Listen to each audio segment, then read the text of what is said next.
Okay. Thank you for allowing me to speak to you. I'd like to introduce Lizanne Eddy. Lizanne's here to take notes, but if you get too many awkward questions, she's a black belt. She's going to come around and smack you about it. So she's my minder for tonight, or for today. So briefly, our town, we've got about 178,000 residents in the town. We are the 8th most densely populated borough outside of London, and we have about 6.5 million visitors per year to the town on top of our population. 1 in 4 of our children live in poverty. That's just over 7,200 of our children.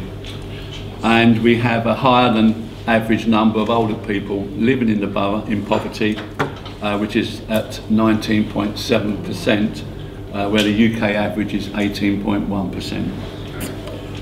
The life expectancy gap across the borough is 10 years. You take my ward, for instance, people live apparently 10 years longer than the people living in the Cllr ward, which is only 1 street away. So these are the sort of issues we need to address. It's all about health issues, the obesity, smoking, fast food, and alcohol. Now, I set my wife a budget of £35 a week on food. That's for 3 of us, and my daughter as well, when she's at home. But my alcohol bill is treble that, but never mind. That's going to go live as well, isn't it? So we've got 1,400 people on our home seekers register looking for council homes, and we issue out, or through our voluntary services, 500 food parcels and 600 food plates delivered every week to the homeless and the vulnerable. So, our future in a little while. We believe we're going to have an increase in our population of 9.3% by 2025, so that's going to take us close to 200,000 residents. We are also an ageing population. At this point in time, we've got 33,600 people aged 65 plus, and by 2030, we're looking at 46,200 people aged 65 plus. And of course, with that increase in elderly, we're going to get the increased proportionality with people with dementia and age-related illnesses. We have to do and try to have avoid social isolation, and that's why groups like this are important. People can meet and just have a chat and then make friends, etc., so you can help one another in times of need. And when we move on, our challenges, we believe that we're going to need 7,000 more affordable homes by 2030. We've got to look at our type of housing for our ageing population, i.e. more single type dwellings. People can live longer in their own homes, because that reduces the costs associated with adult care. And so all those things we've got to plan for the future. New homes, we have to make sure that they are fitted with all the modern technology that we know at this point in time to help that happen. We've got an increased demand for school places, and you can see a number of schools, infant schools, primary schools now are being extended. I think Hampstall, Bournes Green, Greenways, and other schools, we're all increasing for the demand of young children coming through. What that does do, that in 3 to 5 years' time, means that we need another 10 form of entry in our secondary schools. So we've got to look towards our secondary schools. So that's about another 300 children per year that's going to come through there. And in some ways it's important that we try to improve the levels of entry of our school children going to our grammar schools as well. I'll come back to that in a minute and why we need to do that. So that's the sort of size of the problems that are facing us on our younger children. Trying to do the economic regeneration, I've got to make sure that people and investors that understand that the town is open for business. We need we need the private sector to keep investing into the town for places to live, for jobs and things of that nature. So we need to improve the health and well-being of our town, its residents, mental well-being, dementia and age-related, as I mentioned previously. But more also, we got to protect the most vulnerable people in the town as well. The people that can't do things for themselves, that we have to do for them. And of course we've got this rising demand for our services. And I will point out that probably we've got this graph of doom that by 2020, unless we do something differently, our rising costs will meet the reducing funding from government, and by 2020 that point will meet, and that will be on our social and children care. That means we won't be able to do anything else in terms of waste, cleanliness, streets, maintenance and things like that. So this is why the next 3 to 5 years is so important of what we've done in the past, what we've got to do in the future to make sure we release funds and do things more efficiently so that we can have the funding to do all the jobs that we all like to see. I personally believe that when people walk out their front door, 90% of residents, all they want to see is clean streets, safe pavements, our parks, open spaces, all looking good. Because especially as you get old, we know we all shuffle. I'm beginning to do that now, the shuffle when you walk. Of course, if you've got a trip hazard, you hit that, you fall, you could break an arm or a hip, you're in hospital. Some people don't recover from that completely, and that's wrong. We have to make sure that our roads, pavements are all safe for the residents to walk on. So, our resources. Over the last 5 years, say from 11-12 to where we are now, we've had to make £55.6 million of savings, funding cuts from the government, basically. At the same time, what's happened in the past, the financing of the debt level of the council and the previous administration, that cost us £67 million. So whatever the government are doing to us, we've done to ourselves in a way, more so by increasing our debt, borrowing the money, and then we're having to finance it. The council's workforce is reduced by 20%. And we need to find, in the next 3 years, without the government's budget coming through in November the 25th, we'll have some more funding cuts coming through there, we believe, of £32.4 million. Next year alone, that's going to be £13.7 million that we need to find from the funding cuts from central government. On top of that, I've got to find £48 million worth of financing costs from the borrowings, a further 48 million. Now, I have in the last year and a few months reduced the planned borrowing levels by £39 million. And released £2.6 million into financing, reduced financing costs I can put into services. I'm trying to bring that down by the end of this financial year to 60 million, which will give me about £2.4 million a year of savings in terms of financing. That's my personal aim within the council, and I'm going through by each directorate all their capital costs and all their borrowing costs to make sure that I can reduce that and pay back some debt as well. So he said we've got further cuts to be announced in November. So basically a bit of a summary. We've got the strategic issues and pressures facing the council. We've got to understand what type of council do we want to be by 2020? What services can we supply and how are we going to do it? We've got the financial challenge and we've got to bridge the gap. Anybody got some ideas or you've got a blank checkbook, please send it my way and that'd be good. So what's next? There's not a lot of easy options left.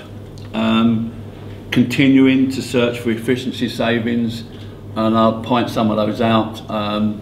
We've really looked at our waste contract. We've moved from Cllr to Viola, and that is going to be a £1.1 million a year saving on our waste contract. We've looked at our grounds maintenance contracts, and that's going to save us about £300,000 a year. The new fitness leisure regime, £400,000 a year. Reducing levels of debt, I'm looking at £2.5 million a year trying to save. Of course, these street lights, changing them over, will give us about £1 million a year of saving on electricity. And that's just a brief top level, but we're doing this all the time in how we can save our resources. But we need to work together. Residents, the council, officers, we all need to work to make sure that we can get the best opportunities and the situation through the whole town. We need a greater integration of health and social care. At the moment, health does that, adult social care is that. We've got to bring together. We've got to make sure that our health, social care, the whole aspect of it, one is helping the other, and one also then cuts down the cost of the other. And we've got a privatisation of our services and the service delivery.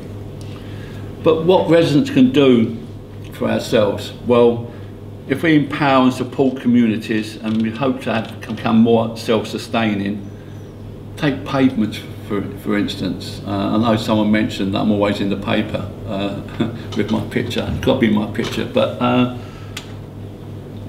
£24 million it would cost at this point in time to repair all our cracked and broken pavements that are around the town. And a lot of it is because we get residents, they put a nice hard standing on their front garden and their front gardens for their cars, but don't put a crossover in place.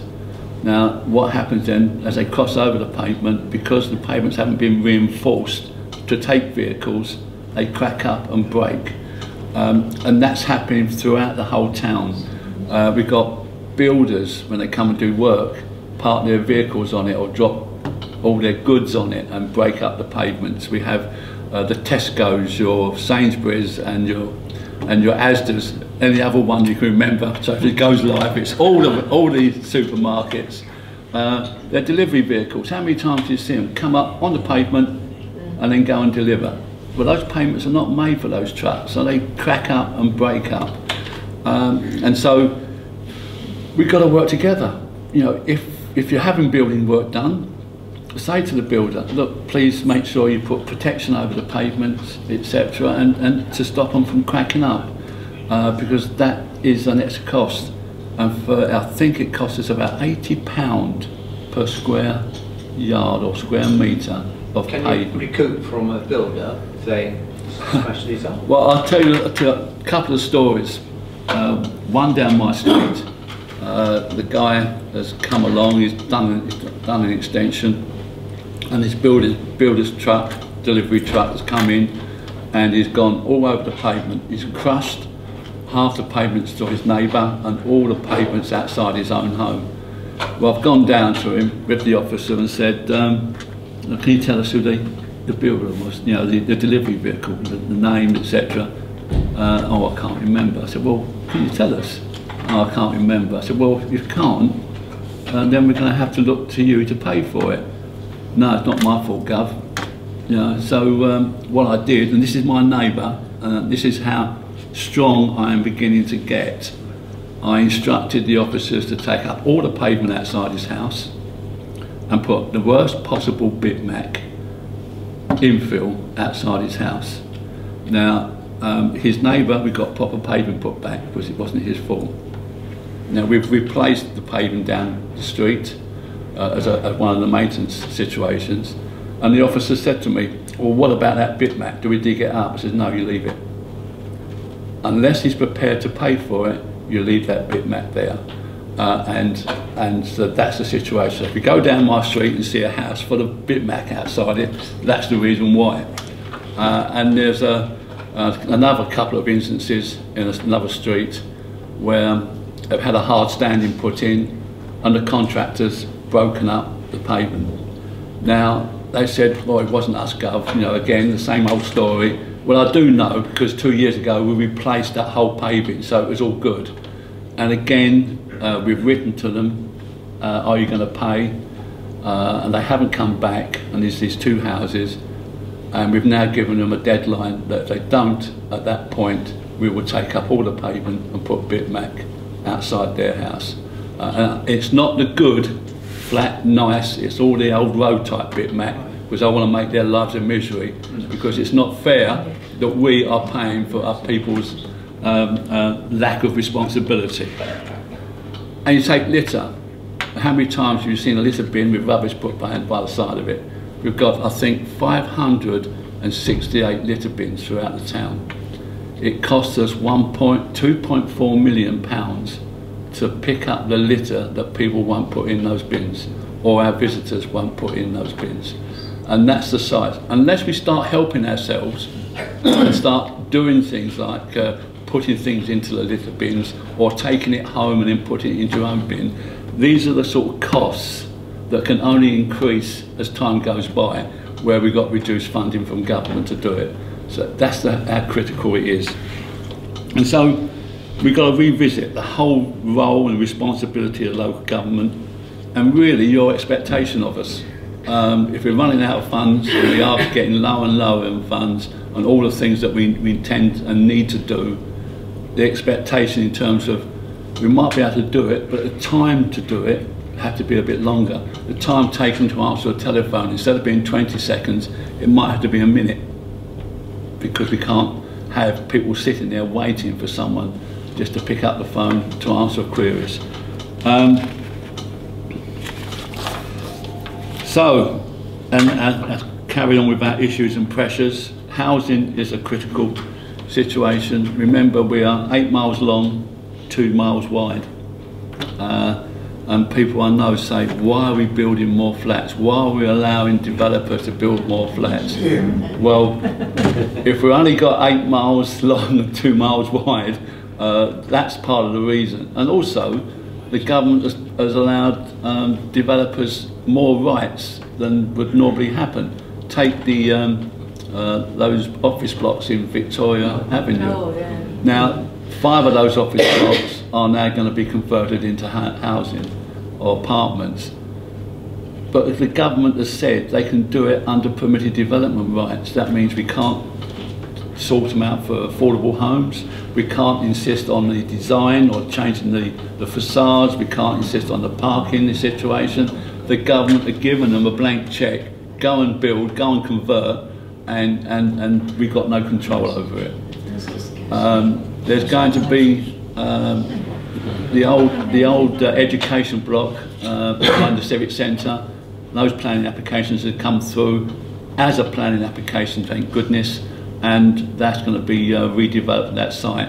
And we're looking to redevelop the council's car park behind it, so we have a formalised design in that situation. So it's working. We've got developers coming in to spend and build, and I welcome that. What I don't welcome fully is the flatted development, but we haven't really got a major option on that. We say we've got minimum land available to that. We've got potential recruitment and retention issues in the council. We've got some very, very good officers. Really pleased with them. Lizanne, she's here, so I shall say it's one of them as well. Of course, we're that close to London, so people say, well, I can get probably 1.5 or twice as much money in London as I do here. I just got to hop on the train. And so we've got to retain that staff, and the way we do it is to try to have a good working relationship, a good working environment, a good place to live, so we can retain the staff that we currently got. And Essex, which is just our next door neighbour, well, they're paying far more money than we do on a yearly salary. So all those things we've got to make sure we take care of. And we've got, of course, potential cost implications along with contract price inflation You know, you ask someone to build something now, I think there's a year's waiting list for bricks, would you believe? So there you've got the government saying we've got to build more houses, but of course we've got a short supply of bricks coming through. So how do we continue to invest? We need to continue to invest in infrastructure, and of course while we come out of austerity, we've got to make sure we bite that and take those opportunities now. I believe we've got 5 years of potential growth and opportunity to restructure, reinvest into the town, and we need to bite that very hard and get going on it. We've got a wider regeneration, and that needs to be jobs, skills, and the economic growth. What I'm trying to put in place, and we are putting in place, is that the town can't rely on one form of the economy. We can't just rely on tourism. We need to make sure we support our large businesses, people like Cllr, Royal Bank of Scotland, even the hospital, even the airport now is coming through, the council itself. These are all jobs for local people in the area. I'm going to talk about the southeast corner here, that of course will earn the money and spend the money locally, and that helps then create jobs in our retail sector. So we've got leisure moving towards a culture centre, and I'll come on to some of that in a minute. We've got the retail, we've got the big businesses, we've got the small and medium-sized businesses, and of course the regeneration in itself creates jobs and becomes an economy factor as well. So if we hit the next recession, and it's not if, when we hit the next recession, we've got to make sure that if one or two of those functions slow down, the rest of the economy supports the town and supports the jobs that are there. And that's that balancing act. And when we come on to that is the 7,500 jobs we aim to create in the new business park by the airport in the next 5 to 10 years. The Seaway development will create 450 jobs. There's other jobs coming through that we're doing. What we've got to make sure as a town, we've got to make sure that our educationists, and I'll point the finger at the educationists, have got to make sure that by these jobs coming through, we then fit the jigsaw where our children, young people coming out of education have got the skills for those jobs. Because the medtech, medical and technical business park, 7,500 of those jobs are highly skilled. Now, I don't want to bring in people from outside the borough, outside the town or this area, Rochford and Castle Point, where they've got to travel to those jobs. I want those jobs for our local people. I want those jobs for our young people. Give them a sense of being and a purpose in life. For too long, we've seen young people walking around the streets with no jobs, no future. We've got to change that, and this is the way of doing it. Create the jobs. We've got this opportunity, and therefore young people will have an opportunity to get those jobs and then drive out the poverty that I spoke about in one of the earlier slides. And that's how we do it. You do it through education, and you do it by having the jobs available for those people that have been educated to take those jobs and sort of help in the economy of the town.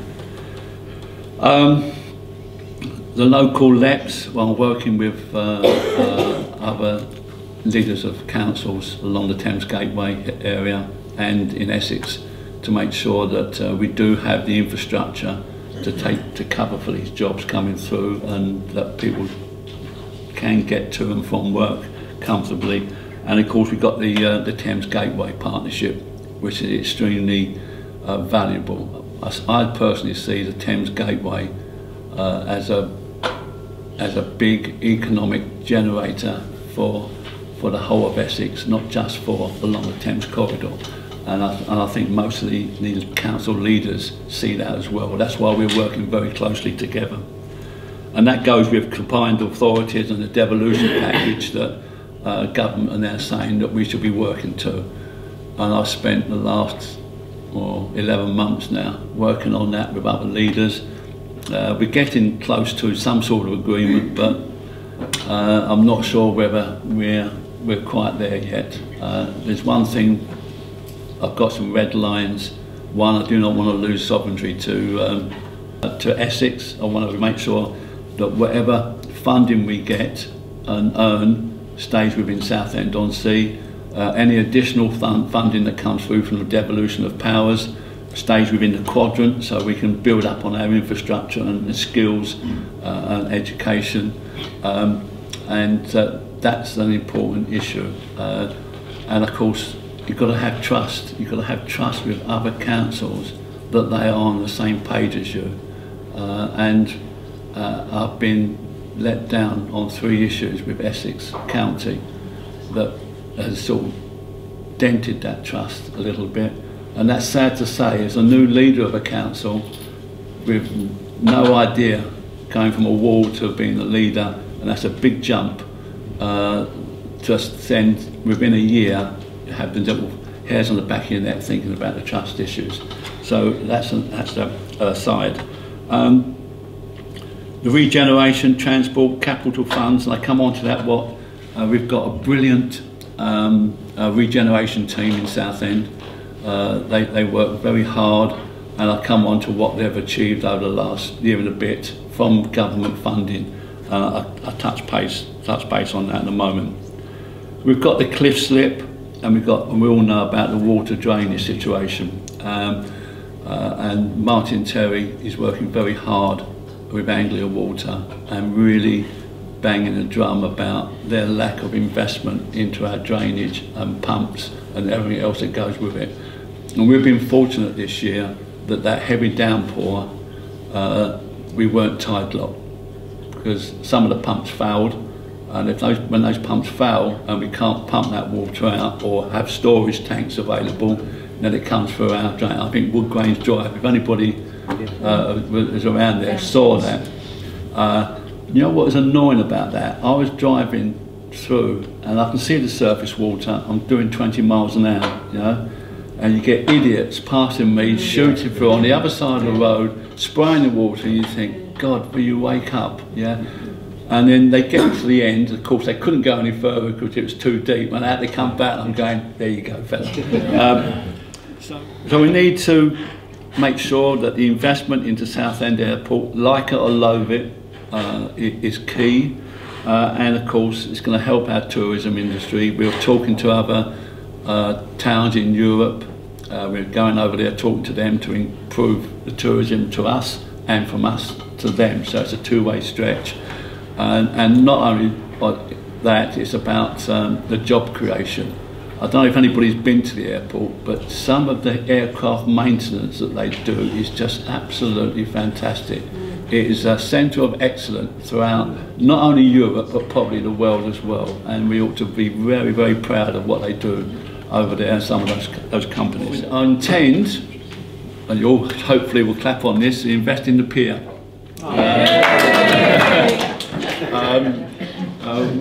I've given the instructions that we do it 2 ways.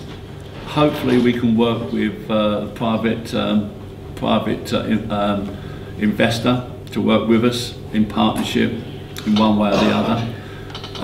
And the other one is that if by a certain time that doesn't seem to be coming through, then we will form a Southend Pier company, and I will then, as a council, invest into that in terms of doing the things that we all want. Well, I want to turn the Southend Pier into a major entertainment centre for not just the young, but for the elderly, for everybody, all walks of life.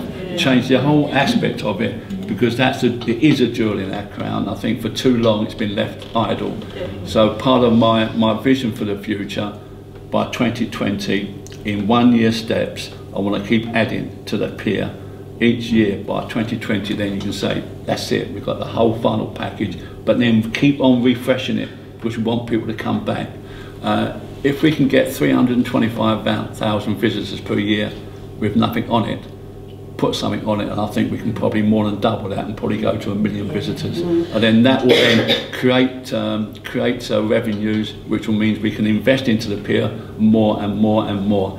And I think you've got to sometimes bite the bullet, do the initial investment, and then that investment will pay dividends back to us as a council. And the museum. Tend this autumn to launch the programme of funding for the pier, for the museum, and I intend to, as a council, to kick-start that off with the car park part of it, look to do the development of that. That again will help to create income and revenues back into the civic centre. And then we'll talk to the good and the great around the country about topping that up, not topping it up, the majority of the money, so that we can have the museum, which will then add to our, not only our leisure part, our tourism part, but also our cultural part of the town. So again, another string to our bow in terms of the local economy. Including the Saxon King? Including the Saxon King, including the London that they're finding the finds now just off the pier. And I would like to have talk to the Tate about bringing some of their travelling galleries and things and pictures, etc. So turn that into something which is fantastic to go through. And I believe it's a must. It really is a must that we do that. So that's another avenue that we're taking place, and we start that launch this autumn. To make sure we can take that forward. We've got the Better Queensway project coming through.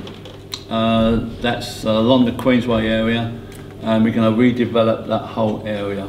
There will be 1,000 homes coming through there. We'll probably build over the tunnel, leave the tunnel there, but build across, so that way we will join the community together. Because at the moment, the Queensway itself separates the community. And I'm a community person. I'm chairman of my local residents association, and I believe in the spirit of the community, the spirit of people being able to walk from one to the other without having that underpass in their way.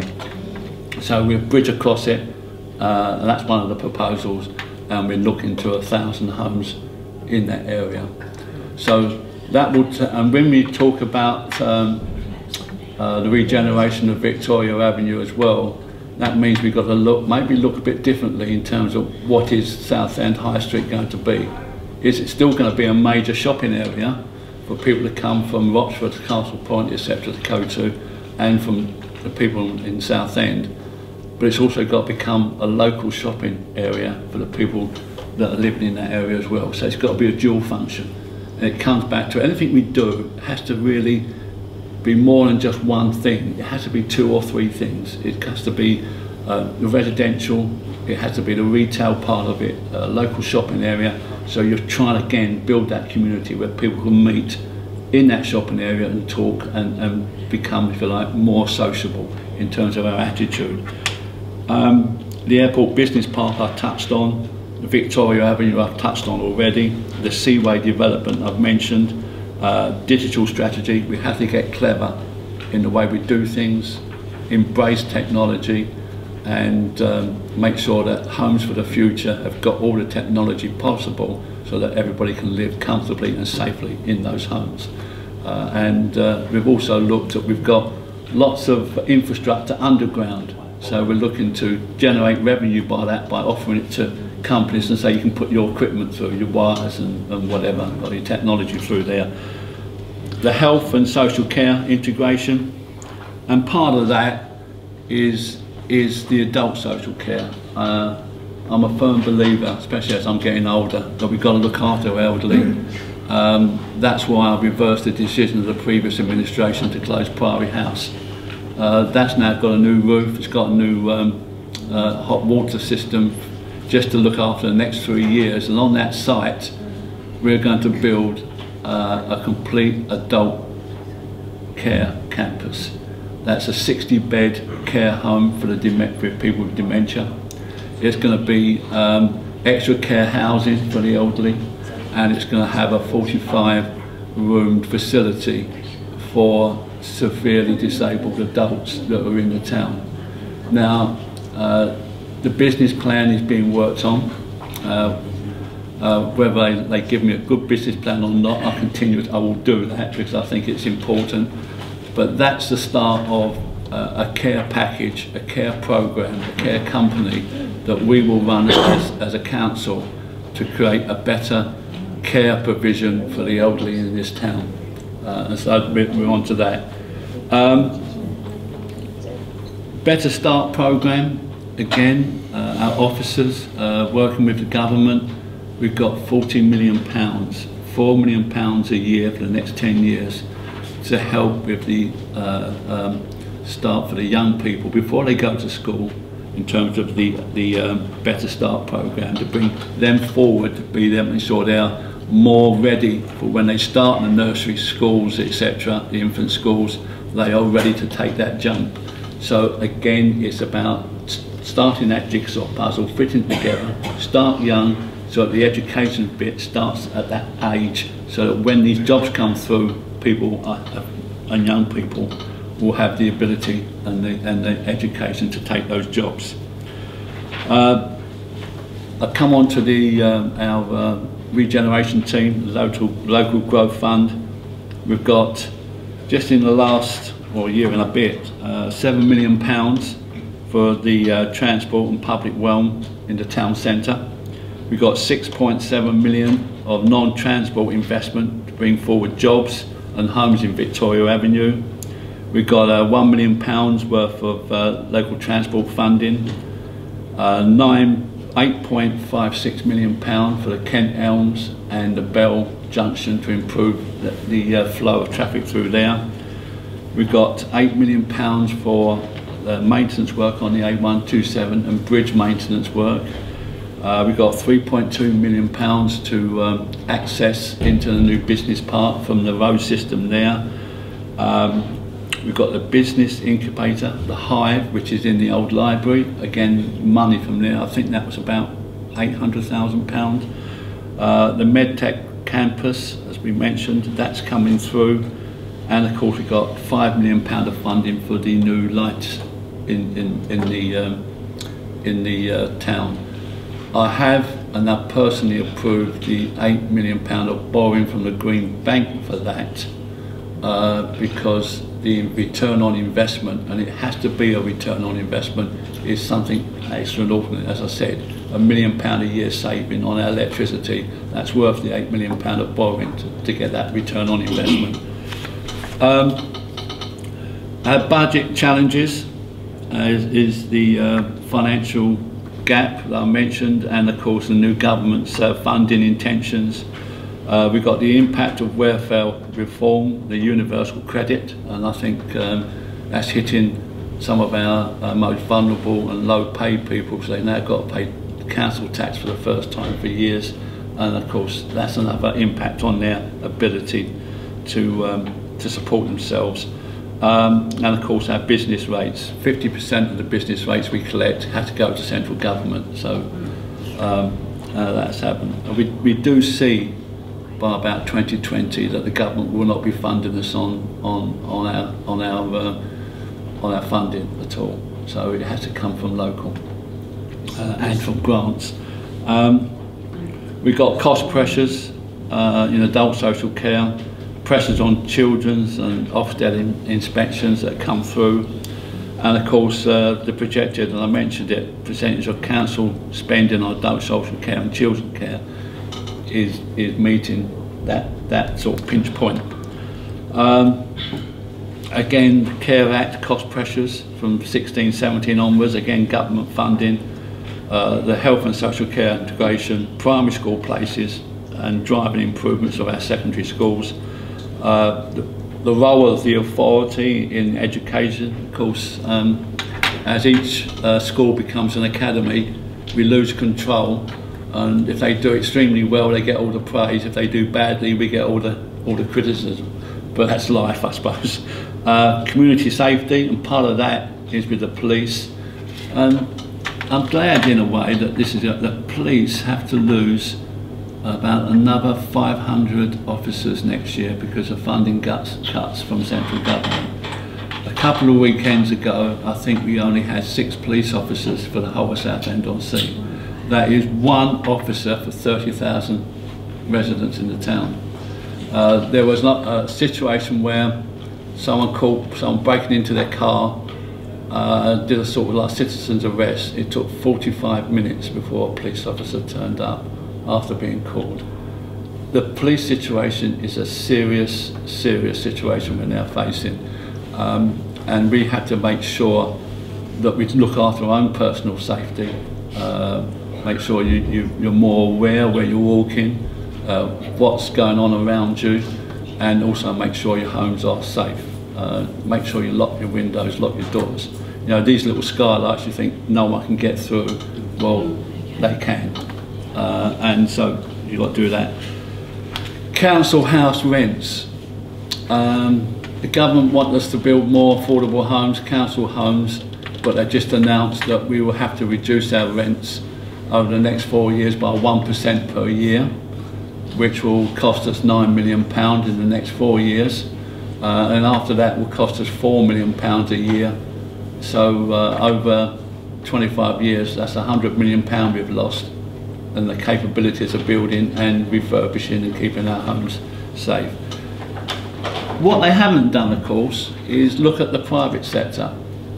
We've got 12,500 families in the private sector in rented accommodation that are on housing benefit.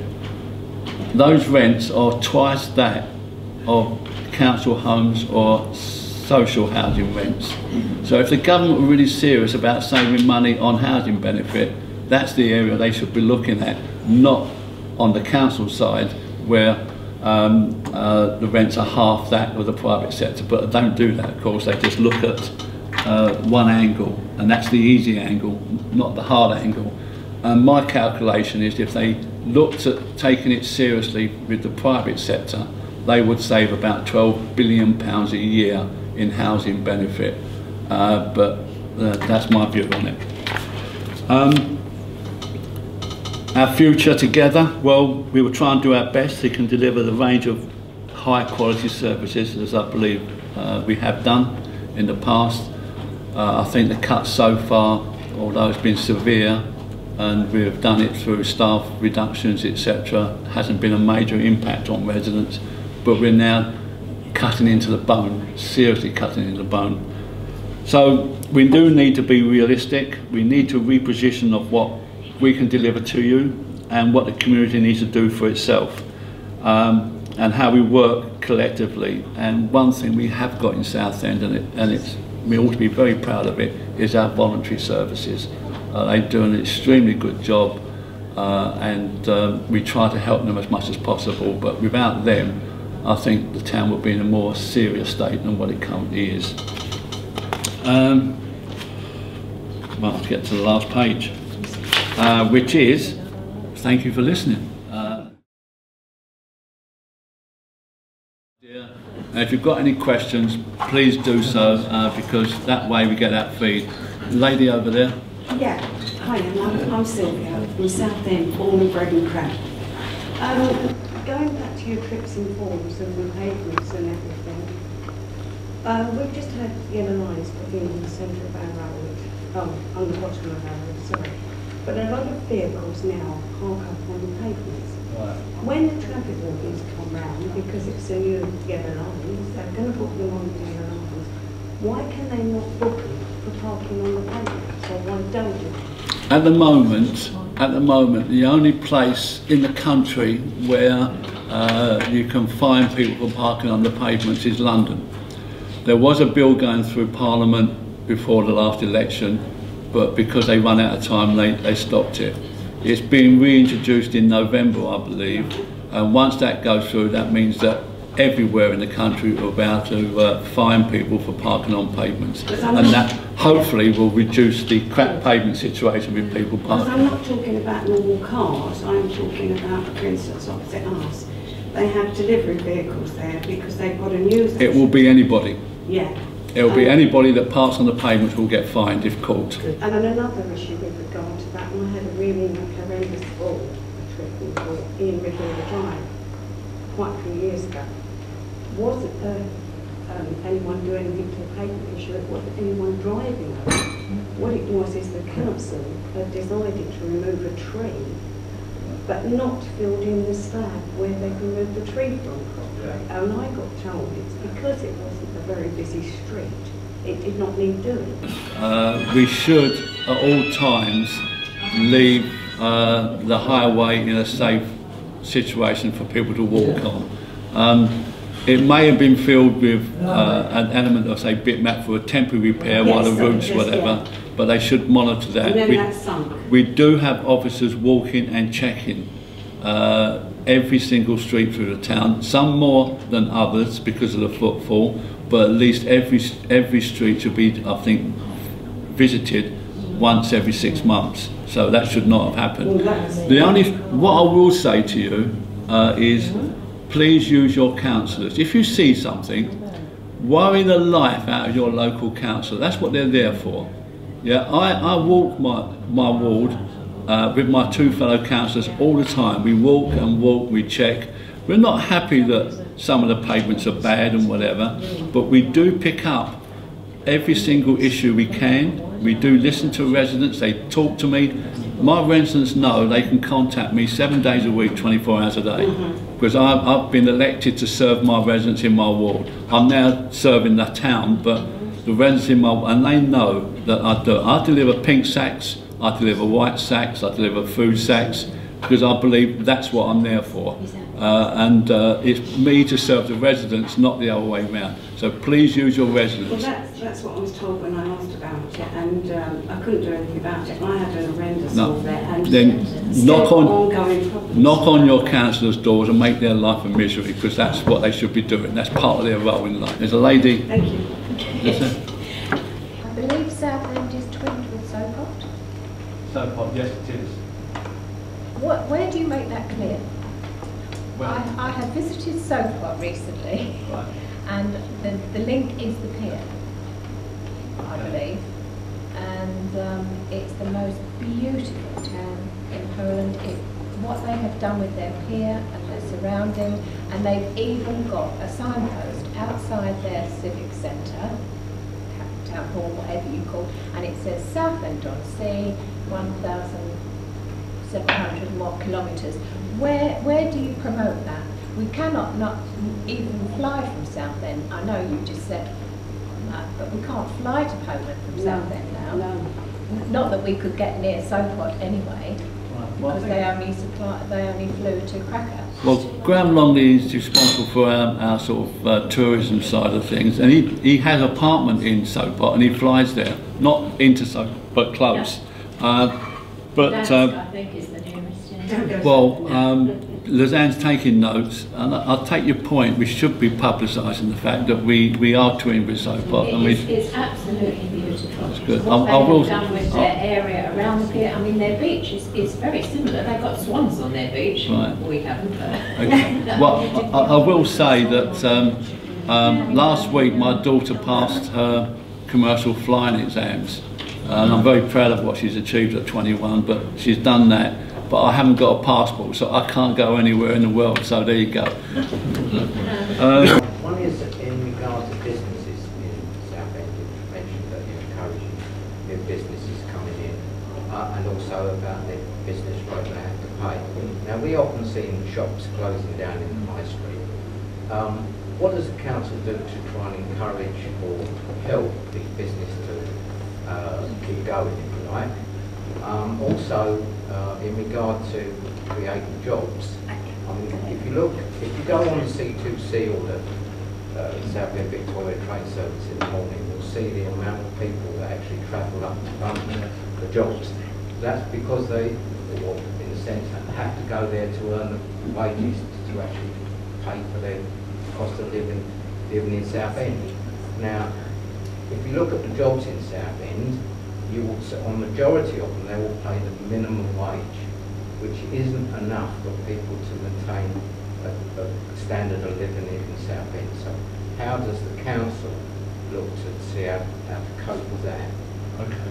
Also, in regard to housing, shall we just say, due to the influx of people that we're getting into our country, and I'm sure that the Southend Council are going to be asked to take their quota or etc. How does the council look to, or how are they planning to be able to cope with that influx? I'll take the last one first, if you like.